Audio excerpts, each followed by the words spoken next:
This will be a little bit of a controversial video for certain factions out there in hip hop. So y'all know how we got to start it. Trigger warning. If you are a member of OVHO Nation, there will be things said about Drake in this video, uncomfortable truths about his behavior in his relationships that may upset you. So please hit the like button and don't watch any more of this video. All right, trigger warning for those who believe Jay-Z is the GOAT and you are a Jay-Z stan. Do not watch this video, as the same thing applies. There will be some uncomfortable truths about his behavior and relationships that fit a very problematic and uncomfortable pattern in the music industry. So trigger warning, hit the like button and then just don't watch any more of the video. It's gonna upset you. And last but not least, if you are a Diddy diddler denier and you feel like Puff Daddy Sean Combs, aka P. Diddy, is being set up in all of his legal transgressions and problems that he's having right now, I want you to stop watching YouTube and go get some help. I don't want you to, don't watch anybody else's video. Hit the like button first, but I want you to go seek counseling and get yourself some help because yeah, you're having troubles. But anyway, for everybody else, let's get into the video.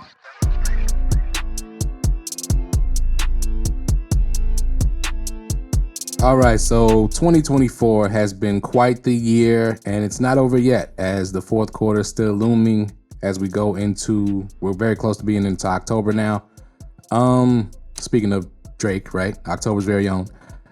Kendrick Lamar seemed to call for, in his last song that he released, seemed to call for a transformation of hip hop culture and maybe entertainment as a whole, as a lot has been revealed. He revealed a lot through the battle. But a lot has been revealed just in general in the world, the P. Diddy case and the trial that's coming up, I guess. It just led people to dig into what is going on and what has been going on in hip hop culture and entertainment and music in general. Now, with the downfall of Diddy and with Drake losing the battle to Kendrick and a lot being kind of highlighted about Drake, a lot of things that I didn't know about Drake, just being kind of a casual fan of his, was highlighted during that battle. And of course, Jay-Z being one of the leaders of hip hop, a lot of people are tying things to him with his relationship with Diddy. And here's the thing, there are a lot of similarities in the three as far as their career. I'm gonna highlight them real quick and then we're gonna talk about the bigger picture, which I think is a little more important in this discussion. Now, with the three wanting to be leaders in hip hop culture, of course, their road to that is going to have some similarities because you want to have the best records possible. So they all have either song stealing or ghostwriting accusations. Now, we know Drake, many reference tracks have been found of Drake having ghostwriters and credited writers. Some of the writers are credited, so that's not really a big deal. But the ghostwriting, the Quentin Miller situation, the reference tracks, not giving people credit, stealing their songs, that's a big thing. P. Diddy, you know, there's a song of Juicy out there that they took for Notorious B.I.G. We know P. Diddy is not really an artist, he doesn't write, so that's not a big deal, but at the same time, they've stolen songs. Let's just call it what it is. Stealing people's publishing, that links him more to some of the tactics Jay-Z has used. Now, Jay-Z doesn't have any ghostwriting allegations. I'm not saying that Jay-Z doesn't write his rhymes. I believe he writes his rhymes. Has he stolen some songs and some hooks from people and taken their publishing? Yes, he has. Some of the people that he told them he would look out for, shout out to State Property, shout out to PD Crack, shout out to Emilio Sparks, shout out to Sauce Money. Sauce Money is a deep hip hop one. If you know, you know. So there are some allegations of them being dishonest about their abilities and some of the records that they come across and the way they handle the business as far as looking out for other people just in an honest way in the culture and trying to, you know, just be honest about the records that you release. Also, in my opinion, they have a history of, there's not a lot of stars that they have produced. Now with Jay-Z, I'm gonna say this doesn't fit him as much. Rihanna, he kind of helped Kanye. I disagree with that. I know people have that. It was more Dame than it was Jay-Z as far as helping Kanye. I think Kanye helped Jay-Z more than Jay-Z helped Kanye. That's my unpopular opinion, but I'm from Chicago, so that's part of that. But if you look at it, there's not a lot of artists that they have produced. They have benefited from a lot of artists, but those artists did not go on to see success because they kind of left them high and dry after they used them, especially in the case of Diddy and Drake, right? If you look at a lot of the OVO artists, they have yet to see a lot of success. I think Party Next Door is the only one who has seen some pretty decent success. There's a lot of weird name guys who just, we don't know anymore, except for, of course, the guy I showed in the beginning, Baka Not Nice. And he's got a weird case, so I doubt he ever sees any success. But the last similarity is what I want to really get into, and it has less to do with these three and more to do with a practice in entertainment and the music industry as a whole. And that is their connection to what I would call too young females. I'm not going to say underage because that's to be debated and to be handled by law enforcement, right? But as a grown man myself, let's just say if I'm a 28-year-old person, right? As a 28-year-old, someone who has a teen in their age is too young, right? For me to be dealing with. Like, even if it's a talented person and I want to sign them, I would probably put someone younger in charge of their rearing and their career and things like that from a day-to-day handling standpoint. Wouldn't be too much partying with teens. Wouldn't be too much dating relationships with very, very young females. And in the case of Diddy, we know there's a couple guys in there. But let's start with Jay-Z. All right, Jay-Z. Now, he's never, from what I can say, factually been involved with anybody who was underage. Now, his first real hit single, though, was with Foxy Brown. The song Ain't No Ninja, right? The song title, just off the top. The girl is, okay, she was 18 when the song was released. She was 17, I believe, when they recorded it. Ain't No Ninja, and the lyrical content of the song. Now, for me, for her being 17 and him being 9 to 10 years older than her, and deciding to record this song with a teenager still in high school, is problematic. Bottom line, doesn't have to be illegal. It's problematic, especially for a man that's pushing 30 years old, right? You know, there's rumors around when he started dating Beyonce, you know, whether she was very young or not. Again, that's not substantiated, so I'm not going to dig too much into it, but he is 12 years older than her. Rihanna, they signed her when she was 16, 17 years old. And I'm not saying you can't sign younger people, but at the same time, maybe you should wait until they're developed a little bit to, release records on them and put them into a Hollywood party atmosphere amongst a bunch of adults. And as we are starting to know and find out now, a bunch of crazy adults. We got to keep it real. All right. The Aaliyah rumors, they dated. Now, she was a grown woman when they dated, but we knew her past with R. Kelly. Jay-Z, of course, recorded 2 albums with R. Kelly. So that behavior is problematic. Okay. And if you don't see how that's problematic, then you are problematic as well. All right. Now, Drake, all of his dealings with very young women and statements and lyrics have been highlighted. Okay. Now, I'm not going to go as far as Kendrick did and Not Like Us. Kendrick probably knows more than we do, or he was just battling. Again, we have to remember, there was a rap battle. You know what I'm saying? They both were lying on each other. Right. But the thing in Denver with the young lady, the Millie Bobby Brown text, the Billie Eilish tweet was wild. I don't care what anybody says. That was wild. All this behavior is wild. This is wild behavior for a grown man to be talking. These are teenagers. All these people are teenagers. That's weird. Now, there's nothing wrong with dating somebody younger than you. However, I think you should wait for them to at least reach the age of 22. At least. Wait for them to, you're not fully developed till you're 25, but 22, right? So this is problematic behavior. For those, I know some people are going to push back on what I'm saying. I'm just addressing it early, right? You can save your little typing fingers and save your hand strength. I don't want anybody to get carpal tunnel wanting to argue with me in the comments, okay? Now, with Diddy, the Cassie situation is enough. right? But there's Danity Kane. There's more to come. With Diddy, I'm not even gonna get into it because that will all come out in the proceedings and the legal proceedings and things like that. There's a lot there. But with that being said, about these three gentlemen, Drake, Diddy, Jay-Z, this is very common in entertainment and hasn't been highlighted enough. Now, all of these guys have mentors, and this is where we're going to get into the real heart of what the problem is in Hollywood. And I want to use two very famous and kind of infamous people as an example. We've been in the news a lot lately, and that is Will Smith and Jada Pinkett Smith, right? And I think there's something that's not taken into consideration when we look at entertainers, certain entertainers and their behaviors, right? When you look at both of them, right? They got into the business when they were still teenagers. Will Smith at about 17 years old, Jada Pinkett at about 19 years old.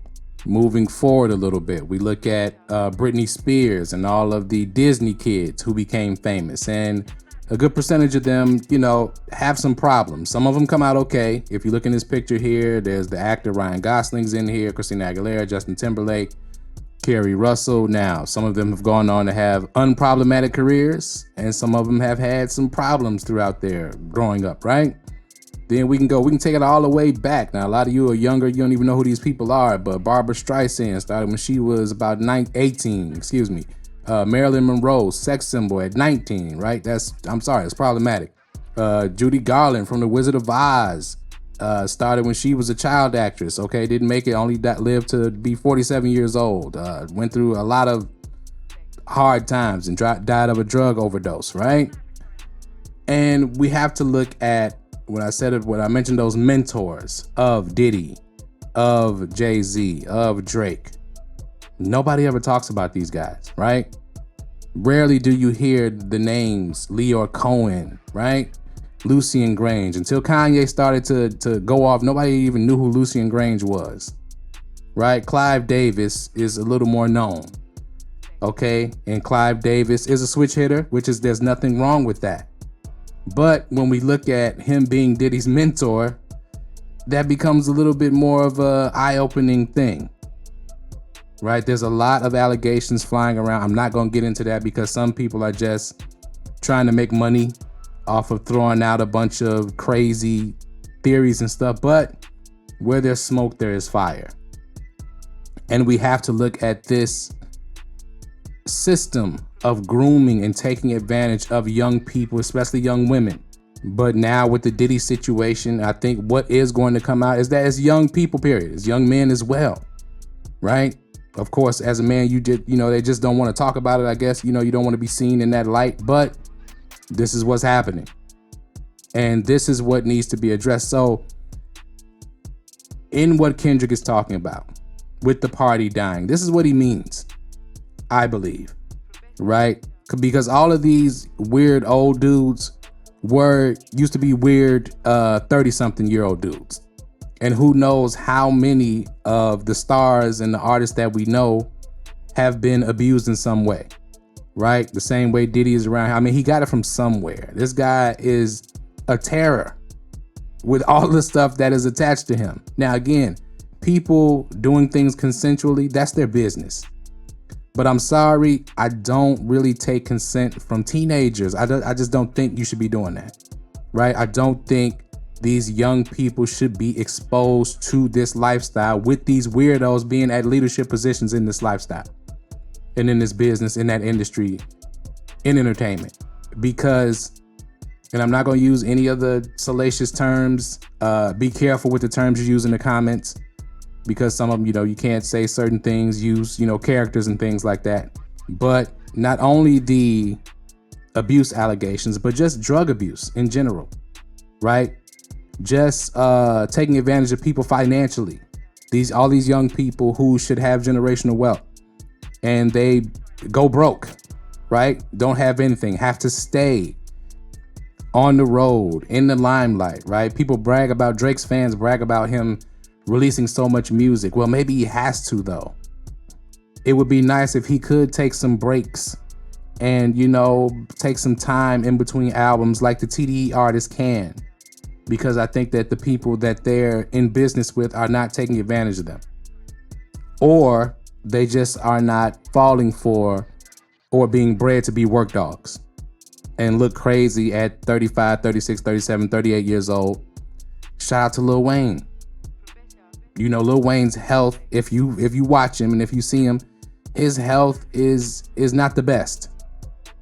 And should that be for a person who should be wealthy and healthy and have access to all the best health care and things? We know it's the drugs, right? Lil Wayne started his career when he was, 11 years old, 13 years old, something like that. That's, in a way, that's child abuse. I'm sorry. And this is something that, to me, we let them slowly creep into hip hop culture. Is the people are getting younger and younger. These kids are younger and younger, and a lot of them aren't even making it. You know what I mean? We know that there's numerous names, whether it be by overdose, whether it be by violence, and somebody still has the publishing to their songs. That's the elephant in the room that nobody is really talking about, right? I mentioned it in the video before about sometimes the publishing is more valuable if the person is not around to collect their piece. That's a real thing. Now, does it always go to their family? There's cases where we know people have spoken out where it doesn't.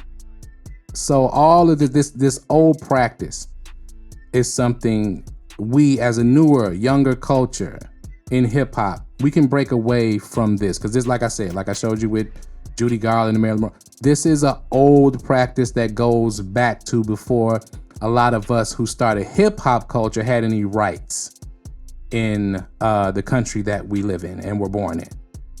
So these old habits, traditions, customs, whatever you want to call it, this cycle of abuse, call it what it is, this cycle of taking advantage of young people, this has to go. All right? We need to have a culture of integrity, of discipline, of morals, of love for each other, of caring about people and their future and their families, their mental state, all of those things. That's what this should be, a haven for that. You know, the expression that comes throughout hip hop should be a haven for that. It shouldn't be about abusing people and violence and drug use and what it's turned into, which is nonsense. And unfortunately for Diddy, for Jay-Z, for Drake, they have been a big part of perpetuating these cycles of unproductive, just malice behavior, period, point blank. And it gives us something to think about. So as we move forward, as we listen to the records that are going to be released going forward and in the fourth quarter and so on and so forth throughout the years, let's stick to this cultural transition as a fan base, you know, as the listeners and the buyers of the music. Those of us that have our minds on right. We know a lot of people don't, and they'll be in the comments talking nonsense. But ignore them and let's get this culture back on track. Let's get these industries back on track. Let's get society moving in a more productive direction. And that's enough preaching for this video. All right, so let me know what you think in the comments below. Share the video, please. Share the video. If you agree with this message, share the video. Hit that like button. Hit that subscribe button if you're not subscribed. Hit that notification bell for me. I know I went a little long on this. It's almost 20 minutes. But I had to cover a lot. Let's watch the party die and start a new, more productive party that's really about joy and less about people's pain. All right?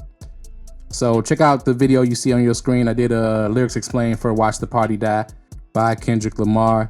Also, just check out the channel if you subscribe. Professor Lex Beats, cover the Drake battle, cover hip hop in general, album reviews, the whole thing. Thank you for watching. We out.